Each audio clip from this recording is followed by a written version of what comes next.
அனைவருக்கும் வணக்கம். இன்னைக்கு நம்ம வீட்டில் பன்னீர் பட்டர் மசாலா எப்படி செய்யறது பார்க்க போகிறோம். அதுக்கு தேவையான பொருட்கள் என்னென்னு பார்த்துக்கலாம். அதுக்கு ரெண்டு பல்லாரி வெங்காயம், 2 தக்காளி, 6-7 பல்லு பூண்டு, 1 இன்ச் அளவுக்கு இஞ்சி, ஒரு 10 முந்திரி பருப்பு, கொஞ்சம் கருவேப்பிலை.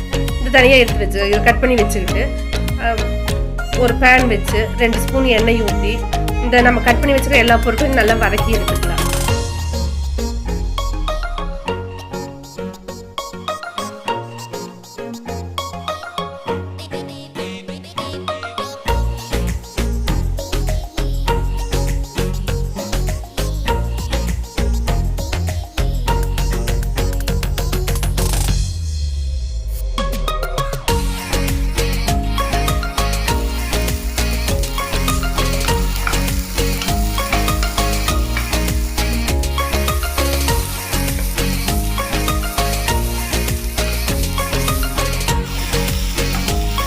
வதக்கி எடுத்ததுக்கப்புறம் உப்பு, மஞ்சள் தூள், மிளகாய் தூள், மல்லித்தூள், கரம் மசாலா இதெல்லாம் போட்டு நம்ம வதக்கி வச்சு நல்லா ஆற வச்சு மிக்ஸி ஜாரில் போட்டு நல்லா நைஸாக அரைச்சி எடுத்துக்கணும்.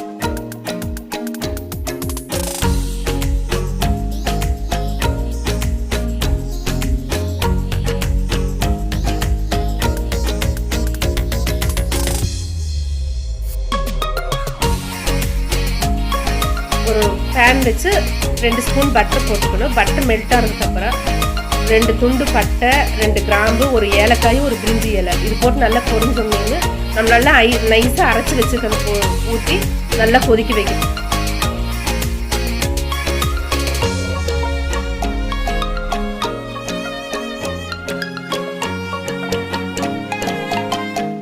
நல்லா கொதிச்சு வந்ததுக்கப்புறம் 200 கிராம் பன்னீர் எடுத்து வச்சுருக்கிறேன். அதனால சின்ன சின்ன கியூப்ஸை கட் பண்ணி அது கொதிக்கிறதுல போட்டு ஒரு 2 மினிட்ஸ் பன்னீரோடு சேர்ந்து நல்லா கொதிச்சு வந்ததுக்கப்புறம் ஆஃப் பண்ணிவிட்டு மேலே மல்லித்தலை தூவி நம்ம எடுத்தோம்னா சுவையான பன்னீர் பட்டர் மசாலா ரெடி ஆயிடுச்சு.